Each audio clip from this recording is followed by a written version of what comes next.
Cek cek cek 1 2. Bismillahirrahmanirrahim. Tan Malaka gitu kan. Merdeka 100%. Beliau dari saking kontroversialnya waktu itu, bahkan makamnya pun kontroversial gitu kan. Bukan hanya di hidupnya, tapi wafatnya pun masih kontroversial, mana makam aslinya ataupun tidak gitu kan. Sehingga ini menjadi catatan besar terhadap kita juga gitu. Nah, yang saya mau diskusikan pada kali ini, pantas saja ketika seorang Tan Malaka ini membawa konsep dengan dia itu membaca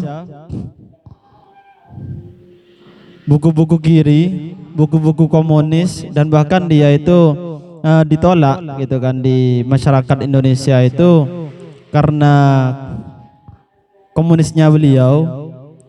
Ya itu pantas saja gitu kan, karena saya rasa seorang Tan Malaka ini, saya pikir salah gitu kan menempatkan suatu konsep yang bukan tempatnya gitu. Saya rasa demikian gitu kan. Jadi kalau memang tadi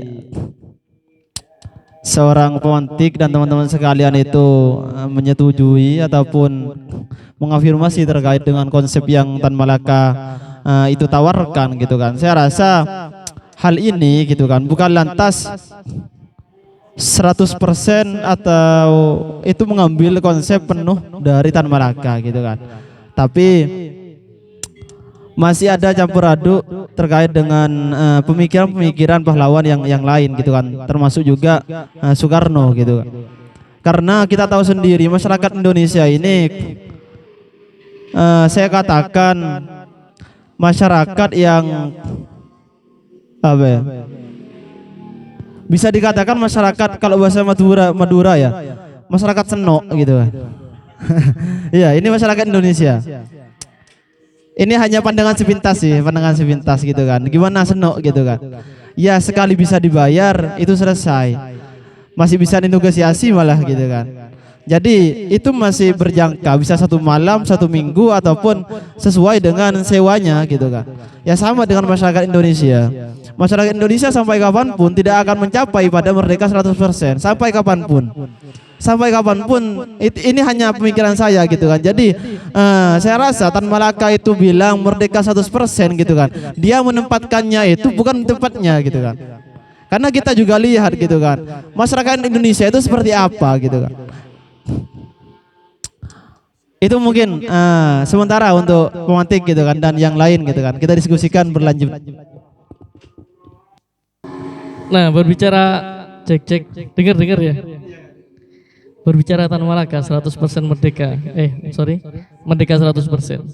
Sebenarnya kalau diterapkan pada kondisi masyarakat kita hari ini, kalau memang mau diplekkan, maksudnya kalau memang mau dipersiskan konsep Tan Malaka dulu dengan relevansi kepada masyarakat kita hari ini, itu mustahil. Namun jika dimodifikasi itu bisa saja terjadi. Kenapa? Nah, oke, sekarang kita berbicara masalah intervensi asing. Ini kan yang paling dilulukan oleh sosok Tan Malaka, bahwasanya bangsa Indonesia, bangsa seperti Indonesia itu harus lepas dari intervensi asing secara total tanpa tawar menawar. Akan gini. Namun jika kita modifikasikan, sebenarnya hal ini bisa saja terjadi ketika emang kita sudah bisa memiliki kedaulatan rakyat secara total.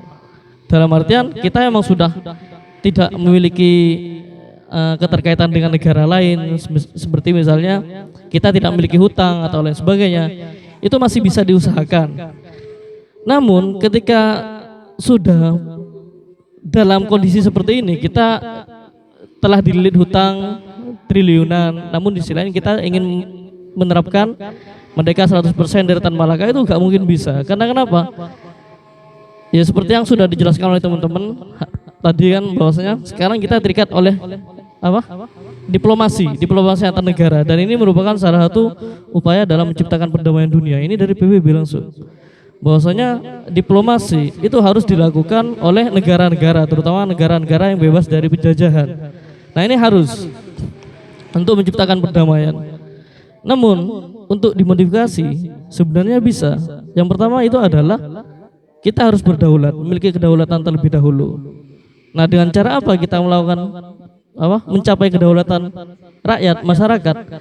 Yang pertama itu yang ditekankan oleh Tan Malaka itu adalah kita harus memanfaatkan sumber daya alam yang dimiliki oleh negara kita sendiri. Dari SDA ini kemudian kita bisa menjadi negara dengan negara agraris. Namun kenyataannya hari ini seperti apa? Banyak kekayaan alam kita dijajah oleh investor, freeport atau tambang di luar Jawa atau lain sebagainya. Ini kan merupakan salah satu bukti bahwasanya intervensi asing sangat melekat pada negara kita. Dan ini kemudian ada kayak semacam ketergantungan bahwasanya kita tidak akan bisa lepas dari yang namanya negara-negara lain. Sebenarnya menarik kalau kita membahas lebih dalam tentang Tan Malaka ini ya. Dulu itu di Rusia ada tokoh namanya Leon Trotsky, tokoh kiri ya, komunis, kiri, Marxis. Nah, Leon Trotsky itu kalau menurut saya dan menurut yang saya baca itu perannya hampir mirip dengan Tan Malaka. Sama-sama berhaluan kiri dan sama-sama menganut kemerdekaan 100%. Oke, mungkin untuk Leon Trotsky sendiri di Rusia itu mungkin konsepnya yang paling fenomenal itu adalah revolusi permanen. Dan di Tan Malaka sendiri itu merdeka 100%. Perannya juga sama-sama, mereka sama-sama menentang bentuk kolonialisme, imperialisme, dan juga ironisnya keduanya itu sama-sama terbunuh di dalam negerinya sendiri. Leon Trotsky dibunuh pada zamannya Stalin oleh algojunya Stalin, sedangkan Tan Malaka dibunuh oleh tentara Republik Indonesia sendiri. Kalau kita sangkut pautkan antara dua tokoh ini sebenarnya menarik. Dalam artian bagaimana sebenarnya muara dari konsep republik ini terbangun. Sebenarnya kita bisa merelevansikan antara dua tokoh ini. Itu sebenarnya yang terjadi.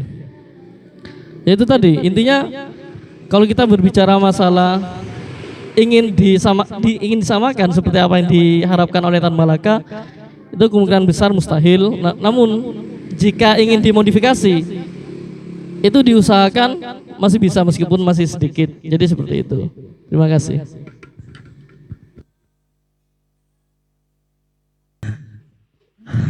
Oleh Kak Fakih sudah dijelaskan sampai kapanpun 100% merdeka 100% itu tidak bisa diterapkan di Indonesia.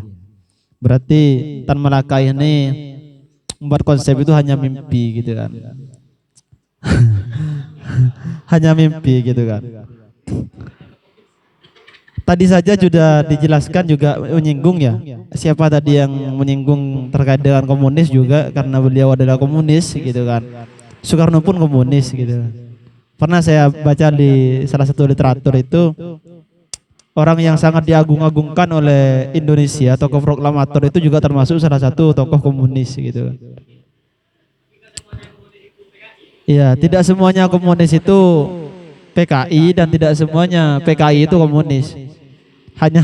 Hanya partainya aja gitu. Kadang kan demikian. Nah, jika memang tadi sudah dijelaskan oleh Kak Fakih bahwasanya merdeka 100% ini tidak bakalan bisa diterapkan Indonesia gitu kan. Berarti tokoh Tan Malaka ini atau konsep dari Tan Malaka ini hanya sebagai bentuk motivasi aja gitu. Sebagai bentuk motivasi aja. Iya kan, konsep ini kan Tan Malaka lahir dan memberikan konsep ini gitu kan.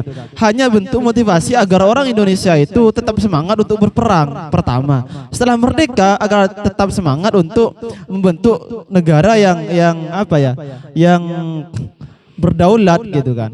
Namun meskipun sebagaimanapun mau dibentuk gitu kan, dan sebagaimana mau dimotivasi gitu kan, hal ini sudah tidak bisa dari rakyatnya itu sendiri. Saya rasa ini bukan dari kepemimpinannya gitu kan, tapi juga dari rakyatnya yang tidak mendukung akan hal ini. Contohnya saja gitu kan. Oh enggak, lanjut aja mungkin ya. Mungkin itu saja tanggapan dari saya. Gak usah contoh. Terima kasih. Bisa gini nih konsepnya. Pemikiran Tan Malaka tentang merdeka 100% ya. Jika diterapkan saat ini mungkin kesulitan. Karena kita sudah terlanjur dililit hutang di mana-mana, sudah terlanjur memberikan peluang investasi untuk mengelola sumber daya yang ada di beberapa sektor, dan itu Kalau dulu nilainya gimana Mas? besar. Kalau dulu. Ini yang akan saya jawab. Seandainya ya, dulu itu kita untuk menggagas kemerdekaan, kita untuk merdeka langsung menggunakan konsepnya Tan Malaka yang merdeka 100% itu, mungkin kejadian di Indonesia saat ini tidak seterpuruk ini. Karena yang kita ketahui dulu kan menggunakan tentang kita merdeka menggunakan serikat. Apa dah tadi? Ya, Indonesia Serikat kan gitu. Jadi itu masih ada intervensi dari asing, sehingga ya asing masih mempunyai peluang untuk membodohi kita kan gitu. Seandainya dari awal kita patuh terhadap Tan Malaka, kita merdeka dengan perjuangan kita sendiri tanpa ada diplomasi sebelumnya untuk kemerdekaan, ya mungkin sekarang ya kita kita nggak seterpuruk ini hutang-hutangnya atau ya apa-apanya ya. Andai saja dia hidup sampai sekarang ya. Andai dia punya anak mungkin semangat juang dan intelektualnya mungkin turun ke anaknya ya. Masalahnya dia nggak punya anak, dia nggak punya istri. Saat ditanya ya dulu itu, saat ditanya oleh keluarganya, Tan Malaka, kenapa kamu nggak mau menikah? Untuk apa saya menikah?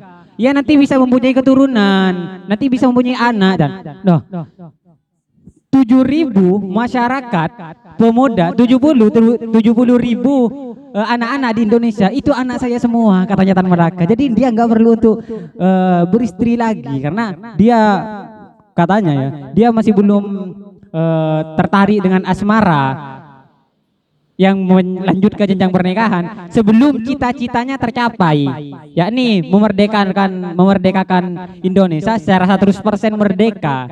Namun dalam perjuangannya masih belum 100% merdeka, Tan Malaka udah dibunuh. Ini yang enggak selesai dari Tan Malaka, dan enggak ada Tan Malaka lanjutan. Kalau saya bisa analogikan, mungkin Tan Malaka itu di sini seperti Rocky Gerung. Tapi kalau Rocky Gerung kan cuman bicaranya yang oposisi kan. Tapi kalau Tan Malaka udah bicaranya oposisi, pergerakannya oposisi, bendobragannya juga oposisi. Makanya dia dibunuh tuh. Andai Rocky Gerung juga sampai menciptakan partai untuk oposisi ini, mungkin dia akan juga.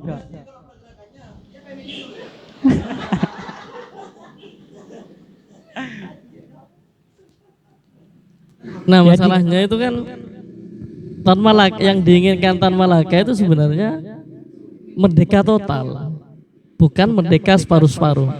Bahkan merdeka 99,9 Tan Malaka itu gak mau. Maunya itu merdeka total. Nah, makanya dulu kan yang dikritik pertama kali oleh Tan Malaka itu, kenapa kok dia ingin merdeka 100% adalah ketika Bung Karno merundingkan tentang kemerdekaan atau batas-batas wilayahnya dengan Belanda dan Jepang. Nah, kalau kata Tan Malaka itu sebenarnya Bung Karno itu tidak patut seperti itu. Karena untuk menjadi negara yang merdeka itu tanpa harus perundingan. Jadi seperti itu. Nah, jika emang konsep Tan Malaka ini emang sudah dianut dari dulu, bisa kita bayangkan sudah berapa ratusan juta rakyat mati karena peperangan. Mungkin hari ini kita akan masih perang saja. Kalau dari dulu kita tetap paten dengan pemikiran Tan Malaka tentang merdeka 100%. Karena misalnya contohnya ketika Belanda dan Jepang ingin menyerahkan kedaulatannya kepada negara kita misalnya. Namun di sisi lain kita tidak menerima perundingan. Kita tidak menerima negosiasi. Kita maunya oposisi. Yowes, mau gak mau saya harus 100% merdeka tanpa harus perundingan. Siapa nggak makal, negara lain pasti makal. Ya otomatis ujung-ujungnya kita akan selalu digempur. Itu kalau kita berbicara logika sederhana tentang penerapan Tan Malaka terkait merdeka 100%. Ya mungkin ada baiknya sih dulu. Bahkan sempat salah satu tokoh yang mendukung tentang konsep merdeka 100% ini adalah Panglima Jenderal Sudirman. Jadi Sudirman itu pada pertemuan antar beberapa orang-orang besar di Indonesia itu kan ketika Tan Malaka menawarkan konsep merdeka 100%, ia sangat setuju. Karena emang yang dilakukan Jenderal Sudirman waktu itu emang sasarannya emang gerilya gitu. Makanya mungkin bagi dia konsep merdeka 100% itu cocok. Namun bagi negara-negara lain yang itu masih menginginkan kemerdekaan Indonesia tanpa ada sangkut paut negara-negara lain itu seperti Bung Karno, itu mungkin tidak bisa diterima, yang kemudian bisa menyebabkan Tan Malaka sendiri itu dibunuh. Nah itu sebenarnya sih yang menjadi permasalahan di situ. Kalau memang dari dulu tetap menerapkan merdeka 100% sudah mungkin sampai hari ini kita akan seperti Palestina, akan dijajah di mana-mana. Bahkan tidak hanya Jepang, Belanda dan Portugis saja menjajah. Bahkan Malaysia juga menjajah. Ya jadi gitu.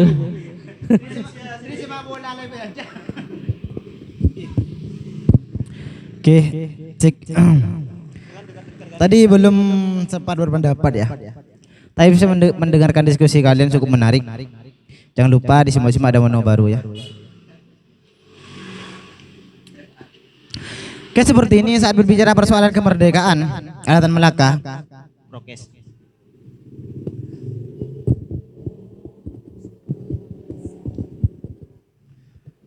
Saya bahkan berpikir bahwasannya gara-gara keinginan Tan Malaka itu memiliki dosa besar bagi Indonesia. Yang punyanya terjadi pada tahun 1965. 65 apa 56 itu pemberontakan PKI. Nah, itu puncak dari dosa besar Tan Malaka.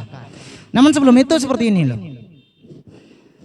Tan Malaka yang saya rasa gerakan yang dibangun oleh Tan Malaka itu seakan-akan hanya gerakan demonstrasi. Itu juga bisa kita lihat di bukunya yang berjudul Masa Aksi. Jadi Mas Sofwan, jika nanti ingin demo bupati atau lain sebagainya, baca buku itu ya. Bagaimana nanti menggayang gerakan dari keras proletan atau lain sebagainya, itu bisa baca buku itu. Jadi kalau saya baca, Tan Malaka itu hanya berpikir bagaimana cara mengumpulkan massa aksi sehingga gerakannya itu lebih terstruktural atau gerakannya itu terkesan besar. Dan kalau memang kita mau merdeka 100%, harusnya dari awal Indonesia itu harus gagah. Jangan sampai merdeka kita atas dasar hadiah. Indonesia harus gagah, bukan atas dasar hadiah misalnya. Kenapa saya berkata demikian? Jika Indonesia merdeka dalam keadaan gagah, ya. Jika Indonesia merdeka dalam keadaan gagah, maka akan banyak yang menakuti Indonesia. Tapi bukan lantas melepaskan asas-asas diplomasi ya, karena kalau kita kaji geopolitik politik dunia itu butuh. Nah, sayangnya Tan Malaka dulu justru seakan-akan mengobrak-abrik gitu loh. Mengobrak-abriknya bagaimana? Dia masuk SI hingga bisa dikatakan membuat organisasi yang didirikan oleh Guru Soekarno Minokto itu tenggelam gara-gara mencoba ingin menggabungkan antara komunis dengan partai Islam. Jelas-jelas keduanya itu ideologinya sudah sama. Ideologi yang berbeda diupayakan disatukan, tapi nyatanya Tan Malaka tidak menghadirkan ideologi baru, maka pada akhirnya hanya ada dua kemungkinan. Bentrok atau ada di antara salah satunya ideologi itu yang tenggelam, dan yang terbukti yang tenggelam itu SI, kalah ke komunis. Oleh itu beda, seandainya mampu melahirkan semacam Pancasila, maka mencoba menyatukan antara ideologi Islam dengan komunis itu di sana, disatukan di sana. Bukan lantas mencoba mencampur aduk antara keduanya, tapi tidak ada klimaks. Jadi lebih ke ejakulasi dini gitu loh. Kurang obat kuatnya. Iya. Nah. Oke.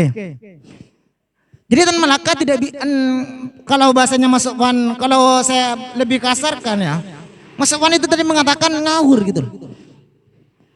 Karena merdeka kita tidak secara gagah, tidak secara gagah perkasa. Sehingga kalau seandainya secara gagah perkasa, kita lebih mudah berkuasa, lebih ditakuti. Misalnya kalau sekarang itu Cina, Amerika, mereka itu adidaya karena mereka berkuasa.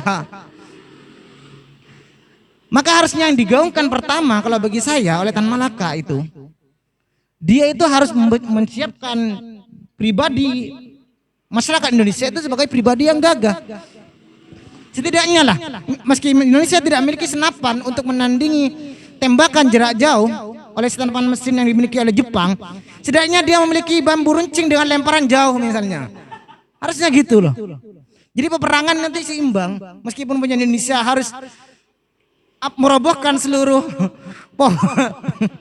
seluruh bambu yang ada di Indonesia nanti dijadikan bambu runcing. Setidaknya itu nanti kita gagah perkasa dalam kemerdekaan sehingga merdeka 100% gitu loh. Loh, masalahnya kan gini. Kita nembak satu bom runcing gitu ya. Iya. Misalnya ke Amerika, dia yang mati satu. Nah Amerika membalas dengan nuklir, yang mati satu negara. Itu gimana? Katanya gitu. Jadi tidak bisa untuk merdeka 100%. Karena memang apa ya? Gerakan kemerdekaan kita di awal bukan gerakan untuk merdeka 100%. Itu loh. Sekali lagi saya katakan, kenapa saya kembali ke apa ya? Statement awal saya, kenapa saya mengatakan ada dosa besar? Dosa besar yang dibangun di awal, yang awal ingin menggabungkan antara PKI dengan SI, buruh pojok takdir repot. Pada akhirnya puncaknya jadi pergolakan antara Partai Masyumi yang dianggap sebagai partai Islam dan PKI sebagai partai komunis. Iya Masyumi ya.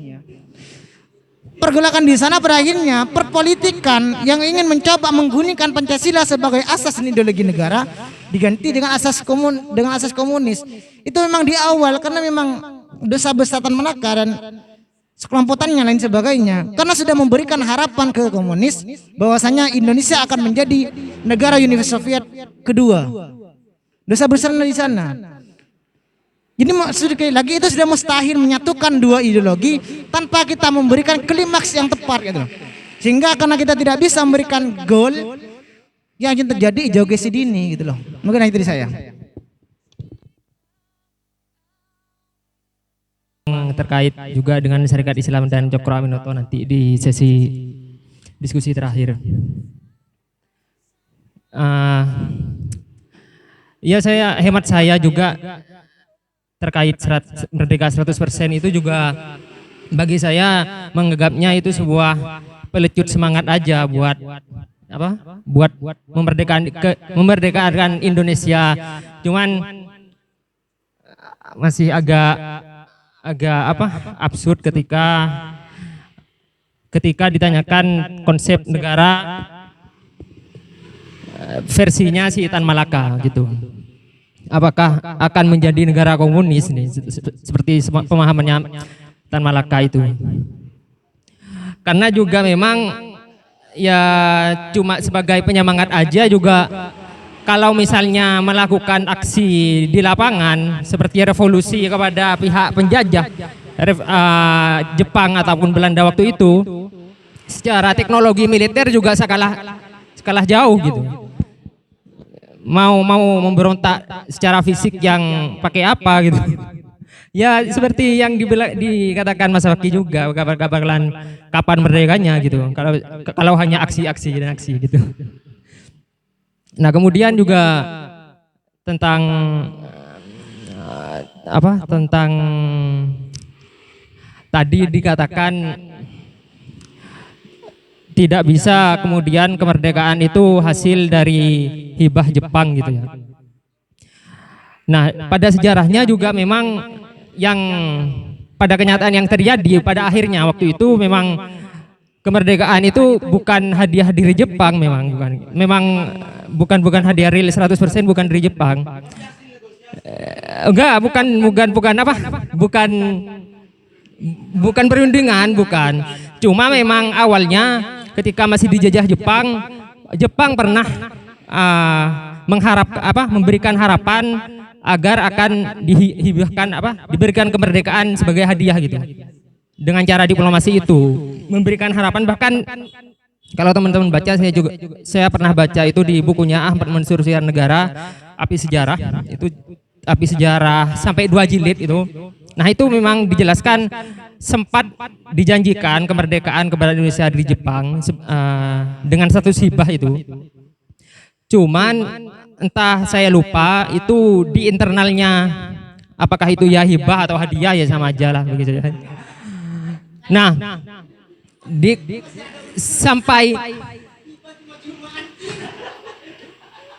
sampai waktu itu ada Jepang pun sudah memberikan tanggal sampai ke spesifik tanggalnya, tanggal berapa saya lupa, sekitar setelah 17 Agustus kalau nggak salah.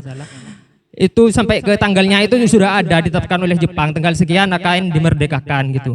Nah, cuman apakah ada masalah di internal negara Jepang itu sendiri atau mungkin terkait dengan bom Hiroshima di Jepang waktu itu yang membuat tanggal itu akhirnya molor gak akan tentu sampai kapan hadiahnya itu gitu. Nah, maka dari itu dari pihak Soekarno dan kawan-kawannya itu ingin menyeragakan secara langsung gitu proklamasi. Makanya itu akhirnya Indonesia itu merdeka bukan dari hibah tapi memang dari perjuangan bangsa Indonesia. Nah, cuman saya juga pengen tahu, kan waktu itu Soekarno sudah memerdekakan Indonesia dengan perjuangan yang nyata bukan dari hibah. Nah, itu kan juga yang diinginkan Tan Malaka gitu. Tidak dengan cara diplomasi. Nah, itu kenapa setelah itu Tan Malaka itu masih melakukan pemberontakan bahkan gitu ya, yang berseberangan dengan pemerintah. Nah, ya kan saya juga pernah baca Tan Malaka juga gak mau waktu ditawari, ya pernah ditawari kan menjadi dengan pejabat lah gitu. Jadi merdeka mungkin kalau dari versinya Tan Malaka dan Soekarno, ya Soekarno memang yang menang gitu. Versinya Soekarno. Walaupun juga caranya itu memang sudah bukan diplomasi gitu. Juga sudah dengan perjuangan bangsa Indonesia sendiri. Saya juga ingin menanggapi itu sekalian, maksudnya sebenarnya konsep merdeka 100% punya Tan Malaka ini bukan konsep yang benar-benar diharapkan kita, namun ini hanya sebuah semangat atau motivasi gitu ya. Nah, yang saya pertanyakan, jika konsep merdeka 100% ini adalah hanya sekedar semangat, motivasi, lah kenapa di beberapa kasus diskusi tentang Tan Malaka itu dibredel? Kalau emang misalnya pemikiran Tan Malaka ini adalah murni sebagai semangat juang misalnya, semangat juang untuk kedaulatan masyarakat, kenapa di beberapa kasus diskusi atau buku-buku Tan Malaka itu semuanya dibredel? Kasus terbaru mungkin yang viral beberapa waktu lalu di UIN Banten mungkin, diskusi bukunya Tan Malaka menuju merdeka 100%. Nah, ini kenapa kok dibredel? Ada yang bisa memberikan alasan? Kenapa? Jadi seperti ini, kalau bagi saya, karena sampai sekarang masyarakat Indonesia itu masih, terutama yang agak lebay ya, itu masih terkerangkeng dan sangat traumatik dengan kejadian 65 pemberontakan itu, sehingga yang terbangun di sana itu logika induktif, dalam artian malah menjeneralkan segala hal, sehingga PKI sama dengan pemberontak, pemaham komunis sama dengan PKI. Jadi kenapa Tan Malaka, bahkan Marx, saya bahkan pernah membaca bukunya Marx itu waktu ingin membuat SIM, saya bahkan karena lirik kan saya ubah buku, saya taruh. Nah, karena kalau bagi saya ini karena masyarakat Indonesia itu traumatik, terutama memang ada yang agak lebay itu. Dalam artian karena mereka tidak pernah baca buku Marx dan buku Tan Malaka sehingga tidak tahu isinya. Mereka malah mengeneralkan bahwasanya segala tulisan Marx ataupun Tan Malaka itu adalah semangat komunisme. Karena mereka tidak pernah membaca. Sehingga yang digunakan, dan komunis itu kejam, membunuh 5 perwira itu, 9 orang kebanggaan kita, sehingga dikubur di lubang buaya. Nah, dasar berkai. Jadi kalau bagi saya itu yang menyebabkan. Seandainya mereka itu juga mau membaca, mereka tahu isi buku-buku Marx, buku-buku Tan Malaka. Setidaknya mereka tahulah memilih buku ini yang dipandang akan nanti bertentangan dengan ideologi Pancasila atau lain sebagainya. Tapi pada kenyataannya seluruh buku yang dikarang oleh Tan Malaka, termasuk kemarin saat aksi demonstrasi yang terjadi kericuhan, salah satu aktivis digeledah tasnya dan ditemukan buku karya Tan Malaka, Merdeka 100%. Itu malah langsung waktu itu di Senayan kalau nggak salah, langsung diamankan oleh polisi karena mungkin akan nanti dianggap makar atau lain sebagainya, atau kalau bahasa politik sekarang itu radikal, liberal atau lain sebagainya. Karena seandainya bahasa Rocky Gerung itu penyematan radikal atau radikal liberal dan sebagainya itu sebenarnya penyematan karena efek kita tidak mampu menalar atau menandingi pemikiran orang lain gitu loh. Nah itu di saya. Mas Aril, kan dari buku Api Sejarah dikatakan bahwa Indonesia merdeka itu memang tidak tepat sama yang dijanjikan kehibahannya kan. Hibah, pemberian secara cuma-cuma ya, bukan karena hadiah yang diberikan secara prestasi ya kali ya. Jadi Tan Malaka kenapa kok tetap ke kiri di sana, padahal konsep merdeka tentang perjuangannya itu udah dilakukan oleh Soekarno kan? Menurut saya gini, karena kan awal kontraknya juga adalah diplomasi. Tapi karena diplomasi itu tidak dipatuhi, maka secara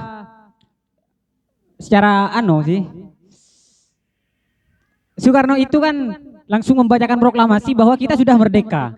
Meskipun itu tanpa sepengetahuan tanpa tanggal-tanggal yang ditentukan tadi kan. Dia mengatakan bahwa kita sudah merdeka.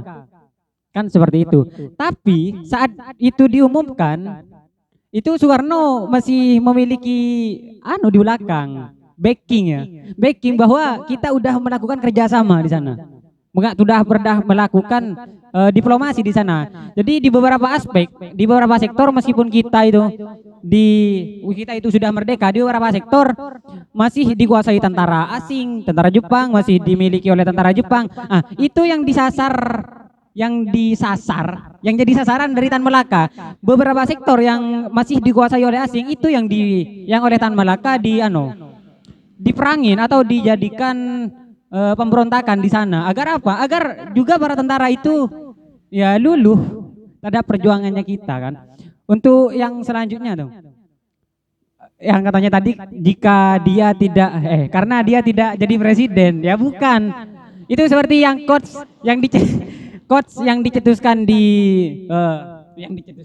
yang diterbitkan dimuat di IG-nya Simposium ya yang terakhir tuh, bahwa jika kita menginginkan kemerdekaan negara, kita harus rela tidak merdeka, kita harus merelakan kemerdekaan kita sendiri. Dari sana dapat diketahui bahwa Tan Malaka itu orangnya ikhlas ya.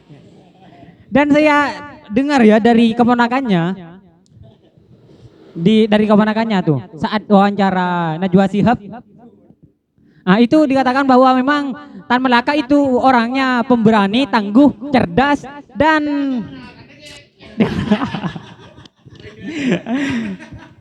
ikhlas. enggak serius dan ikhlas. Jadi dia katanya ya memperjuangkan sesuatu tanpa motif kekuasaan atau tanpa motif material. Jadi dia enggak mau tuh diberikan itu.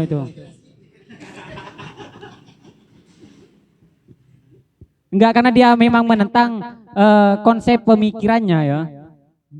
Emang bertentangan konsep pemikirannya. Dan kata ponakannya itu dia masih tetap baik-baik saja kok sama Soekarno dalam segi tingkahnya, tapi memang ada konflik di antara pemahamannya itu. Di antara pemahamannya ya gitu.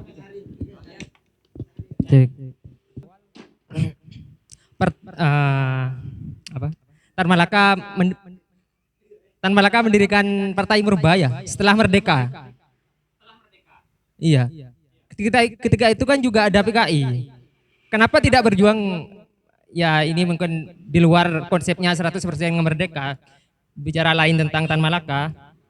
Nah itu kenapa tidak berjuang di PKI itu? Mereka masih membuat partai tandingan Partai Murbaya itu gitu. Ya PKI kan juga masih tetap waktu itu masih entah itu mengkritik atau menentang pemerintah Soekarno waktu itu kan gitu juga. Itu sih pengen tahu. Kalau setahu saya ya terkait keterlibatan Tan Malaka dengan PKI, itu yang saya baca dari beberapa literatur yang ada itu Tan Malaka itu bahkan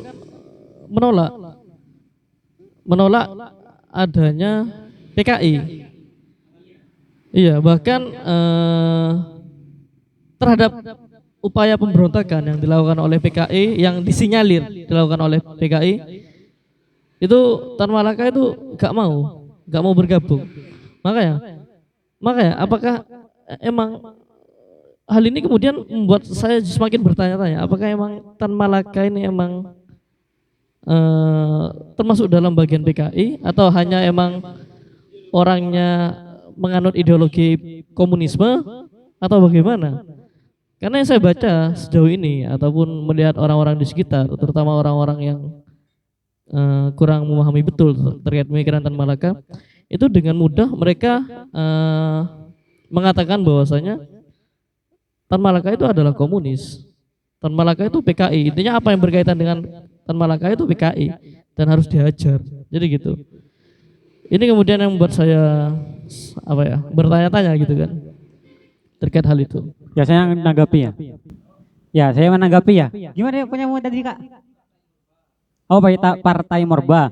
Jadi penggabungan Tan Malaka awalnya kan komunis dan dia ingin menyatukan komunis dengan Islam, dengan Serikat Islam kan saat itu. Dan perlu kita ketahui bahwa Tan Malaka itu katanya Kak Faki tadi kan yang sering didengar oleh masyarakat, Tan Malaka itu komunis. Tan Malaka itu PKI dan PKI adalah pemberontak yang menjadi pengkhianat bangsa. Jadi itu harus dihajarkan gitu. Yang perlu kita ketahui ya, kalau PKI itu terbagi lagi menjadi dua kan. PKI garis putih dan PKI garis merah kan gitu. Memang sebetulnya Tan Malaka enggak setuju dengan adanya pemberontakan PKI yang garis merah ini.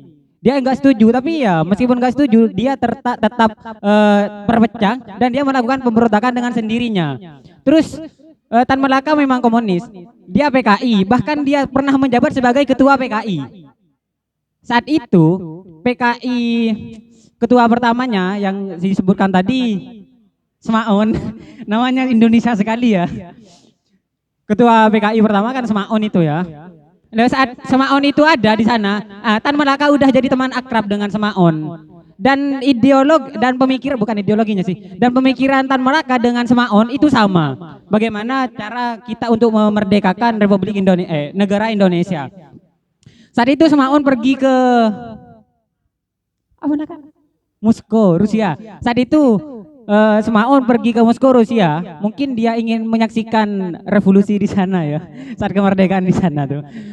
Saat itu maka ada kekosongan kepemerintahan dan disitulah Tan Malaka menggantikannya sebagai ketua PKI di situ. Dan saat Semaon je olarat tuh yang menang. Dan ketika Semaon itu kembali, maka Tan Malaka itu diganti lagi. Jadi Tan Malaka itu dalam redaksi yang pernah saya baca, Tan Malaka bukan ingin menganut ideologi komunis, bukan ingin menganut ideologi Islam, tapi bagaimana dia ingin memperalat komunis dan Islam dengan menyatukannya itu sebagai penyambung, sebagai memperbanyak massa agar bisa melakukan demonstrasi yang itu, perlawanan terhadap penjajah. Itu apa lagi ya yang ingin disampaikan?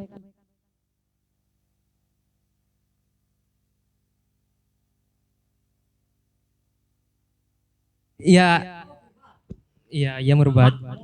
Ya, Partai Purba. Ya, Partai Murba. Yang ditanyakan tadi Partai Murba. Itu didirikan setelah kemerdekaan ya. Jadi awalnya ya apa dah? PKI kan gini alurnya. Tan Malaka kan awalnya masuk ke PKI dan itu akrab sama tokoh PKI di sana. Tapi saat itu ketika Tan Malaka dan siapa dah ya di penjara, saat Tan Malaka itu di penjara di sana, di penjara itu lawannya teman Tan Malaka yang dari PKI itu dikompori bagaimana dia tidak menganut pemikiran seperti Tan Malaka, dan itu berhasil, dan itu membuat Tan Malaka dengan orang itu renggang. Nah, dari situlah Tan Malaka cari jalan keluar. Dia pergi ke timur, ke wilayah timur, tepatnya di Jawa Timur, di Kediri. Dia mendirikan, dia bertemu dengan di mana dah? Dia bertemu dengan Soekarni ya. Dia bertemu dengan Soekarni di Kediri dan dia mendirikan Partai Purba sebagai apa? Sebagai Partai Murba ya. Partai Murba sebagai wadah untuk pergerakan dia melakukan gerilya politik ekonomi itu. Pergerakan samar-samar. Jadi dia tidak lagi menggunakan PKI atau Partai Islam tadi, tapi dia mendirikan sendiri Partai Murba untuk melakukan gerilya ekonomi politik, dan di sana juga diterbitkan bukunya Gerpole itu. Intinya merdeka ya, tetap sih pemikirannya tetap komunis menurut saya. Karena semua langkah-langkahnya ya tetap mengarah ke sana.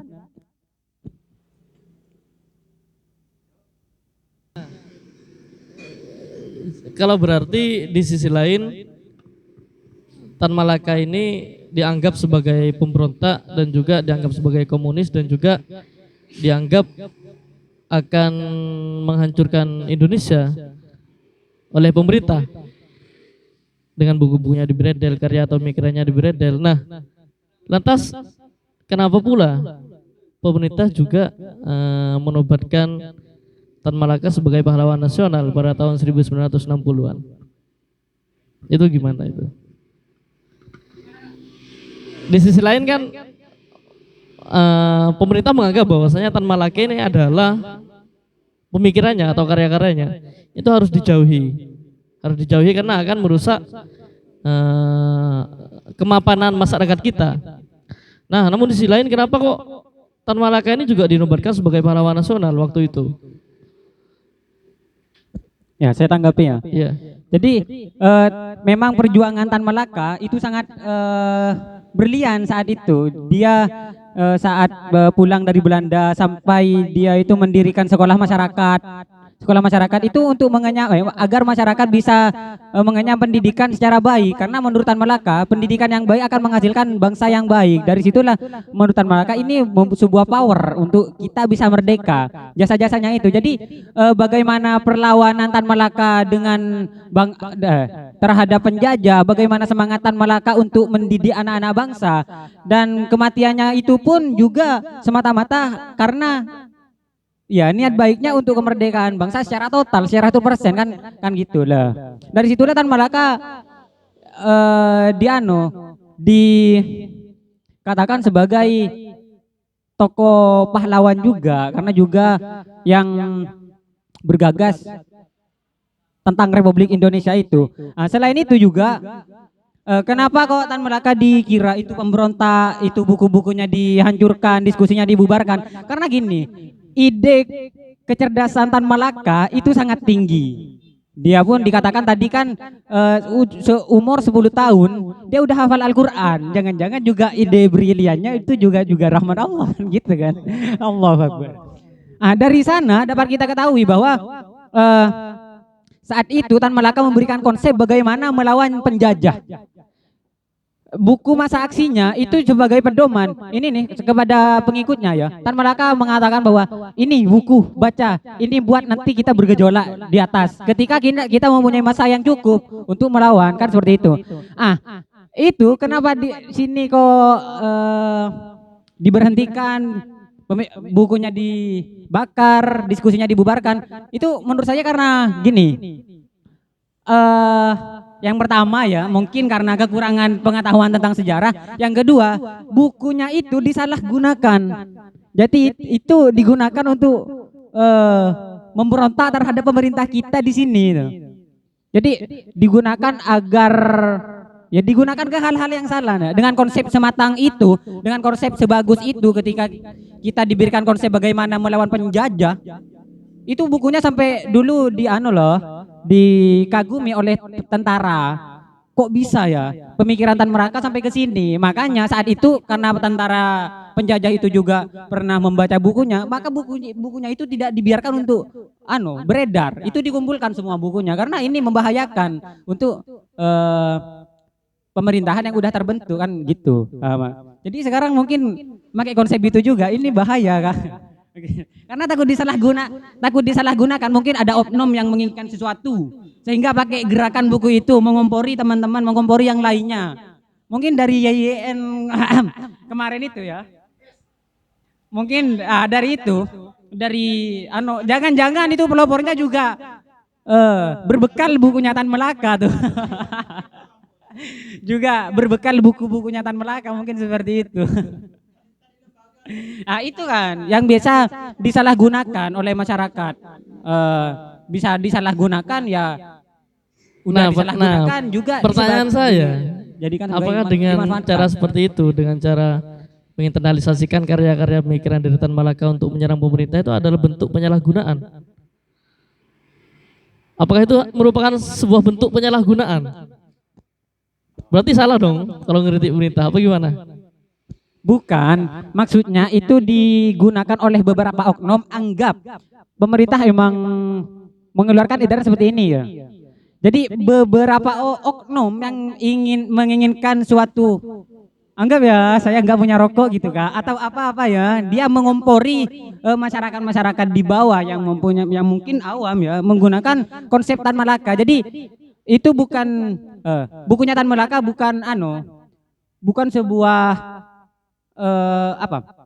bukan sebuah kesalahan dalam mengkritik pemerintah, tapi banyak disalahgunakan oleh pemangku kepentingan, oleh stakeholders kan, pemangku kepentingan yang enggak. Jadi mungkin untuk meminimalisir itu, maka buku-buku dan trik-trik demonstrasi yang diberikan oleh Tan Malaka itu disingkirkan mungkin, karena takut ke sana arahnya.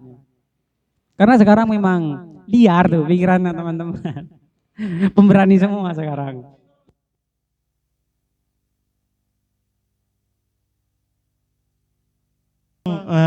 Tadi terkait dengan pengkawalan massa ataupun demonstrasi itu kan punya Sogi kan sama.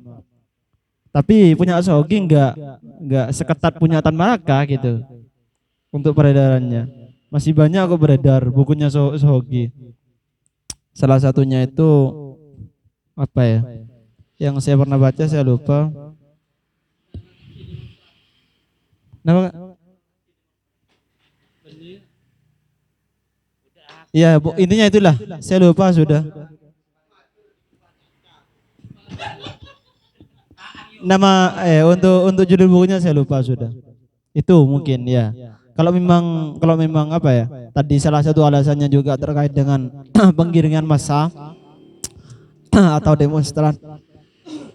demonstrasi, punya Sogi juga hampir sama dengan punya Tan Malaka gitu kan, yang saya baca demikian.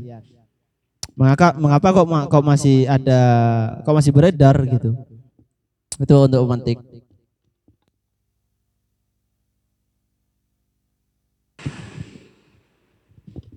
Cik.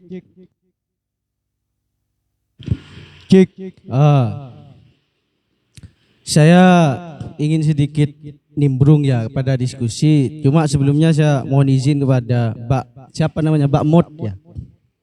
Mot Mainah. Ya. Karena perempuan sendirian. Kan Tan Malaka kan hidupnya menjomblo seumur hidup.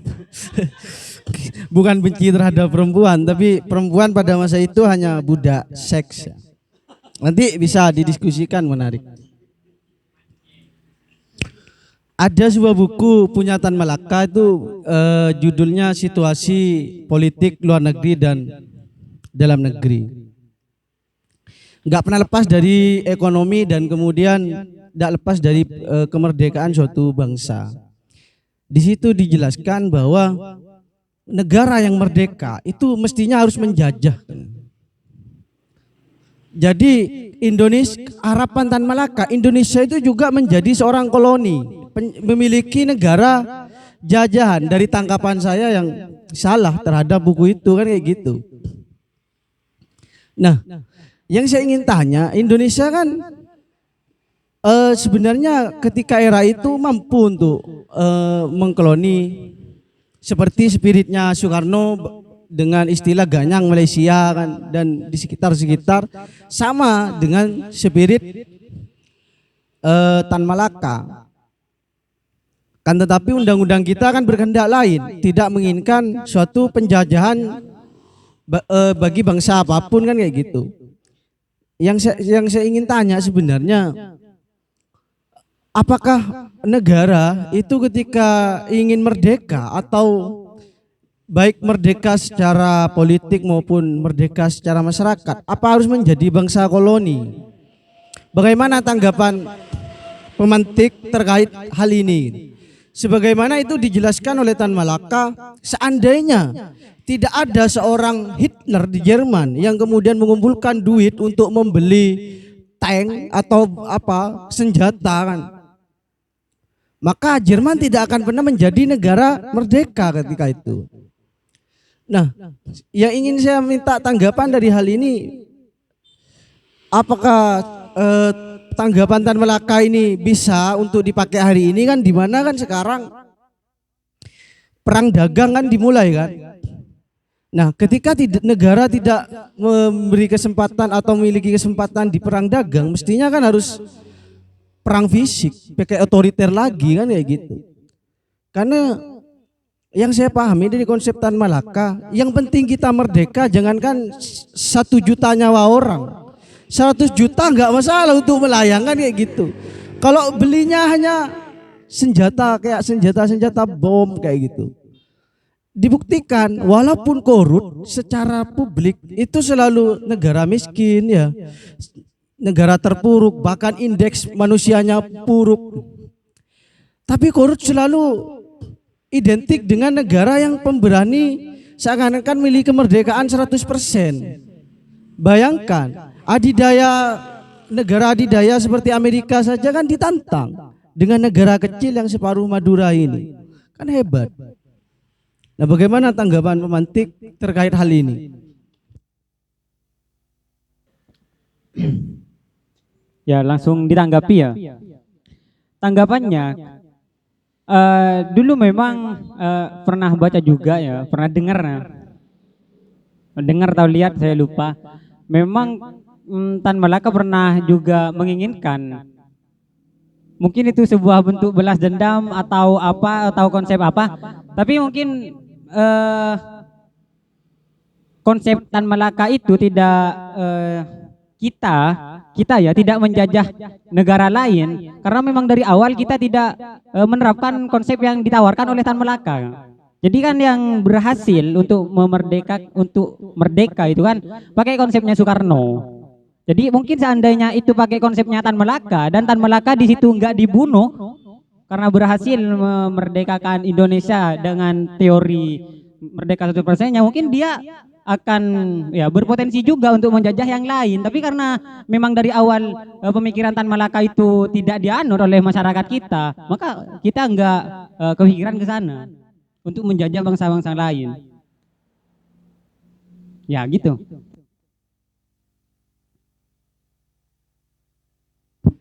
Berarti konsep merdeka 100% ini adalah kita harus menjadi negara koloni kayak gitu, menjadi negara yang menjajah. Nah, kalau dari tanggapan pemateri kan karena tidak dikehendaki oleh masyarakat ya. Apalagi dalam dunia ekopol, ekonomi politik, di mana ada negara yang kaya yang tidak pernah menjajah. Rata-rata negara yang memiliki ekonomi tinggi itu adalah punya jajahan, punya negara boneka kan kayak gitu. Nah, yang saya tangkap dari konsep Tan Malaka, seandainya masyarakat mau menjajah dalam suatu negara, mungkin Indonesia tidak akan seburuk ini, terpuruk dari hutang, dari ekonomi dan juga dari politik kan kayak gitu. Mungkin ada tanggapan dari tadi ada tanggapan katanya tidak harus menjajah ya. Ya bagaimana cara merdeka tidak harus menjajah kayak gitu. Sedangkan kan sekarang kan situasi internasional itu adalah situasi kolonial semua kan. Bagaimana negara adidaya merebut negara-negara berkembang untuk dijadikan lahan bisnis mereka supaya ada tambahan pemasukan seperti biaya negara kayak. Itu bagaimana?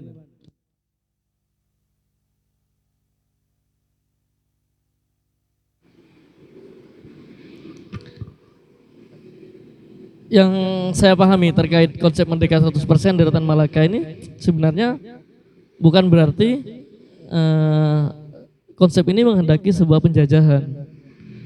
Nah, lantas seperti apa jika misalnya konsep ini tidak mengarah pada gagasan seperti itu? Seperti yang sudah kita jelaskan bersama kan di awal tadi bahwasanya sebenarnya konsep merdeka 100% ini adalah salah satu upaya untuk menciptakan kedaulatan rakyat bersama. Dan juga selain itu, konsep ini juga menekankan bahwasanya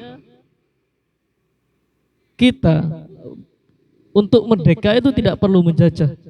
Cukup untuk memiliki kemampuan dalam menjaga sektor-sektor integritas kita, misalnya SDA, sumber daya alam, pertahanan kita. Intinya yang saya tangkap dari pemikiran konsep merdeka 100% ini adalah bagaimana kita tidak terpengaruh oleh asing. Kita tidak terbebani dengan asing. Kita tidak bergantung pada asing. Bukan berarti dari gagasan seperti itu kita harus melakukan kolonialisme terhadap negara-negara lain. Karena bagaimanapun, meskipun Tan Malaka menurut saya, meskipun Tan Malaka pemikirannya sangat frontal, seorang Tan Malaka juga pasti akan mikir-mikir ketika misalnya ketika kita ingin menjadi negara yang berdaulat, kita harus melakukan penjajahan. Menurut saya, hemat saya seperti itu.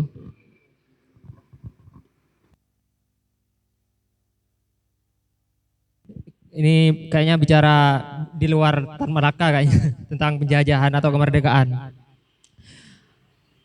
Kalau melihat yang sekarang ini ya, kalau saya pribadi tentang penjajahan itu mungkin juga seperti halnya Indonesia.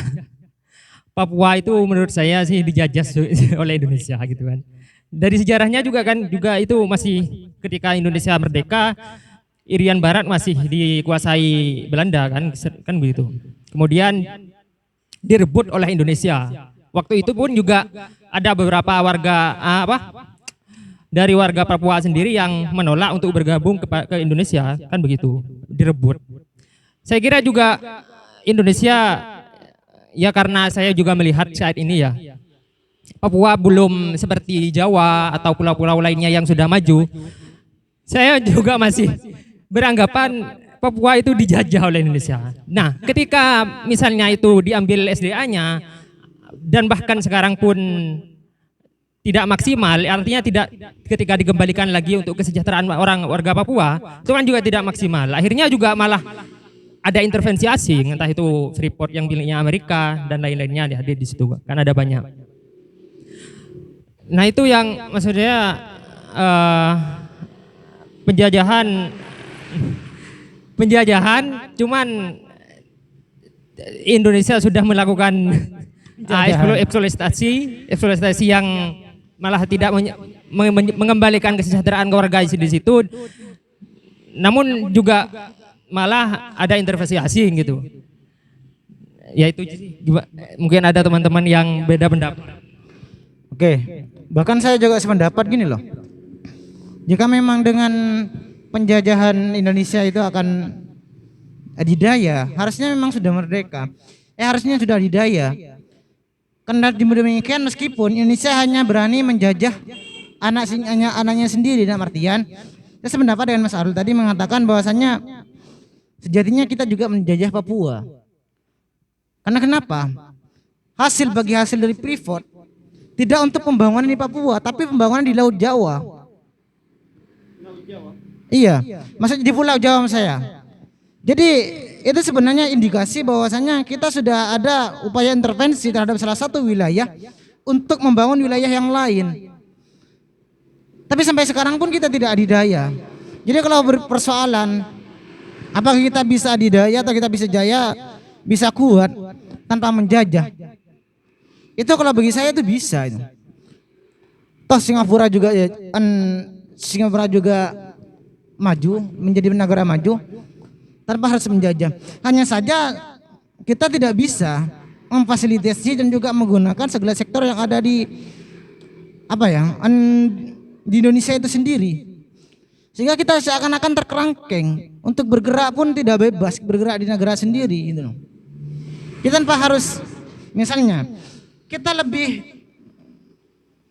selalu kalau dalam sektor ekonomi ya, ketimbang di sektor real, kita lebih suka bermain di sektor moneter. Kalau di Indonesia misalnya, sehingga selalu harapan besar kita ke bank. Ini sebenarnya pemikiran kita telah disusupi pemikiran ibarat kata ya. Salah satu pikiran liberal dalam dunia ekonomi, kita disusupi bahwasanya sektor moneter itu terpenting. Sehingga jalan satu-satunya untuk menambah pendapatan ya hutang. Kalau dalam sektor moneter beda dengan saat kita berbicara di sektor real. Untuk menambah pendapatan, maka kita membuka usaha, kita mengelola apa yang ada gitu loh.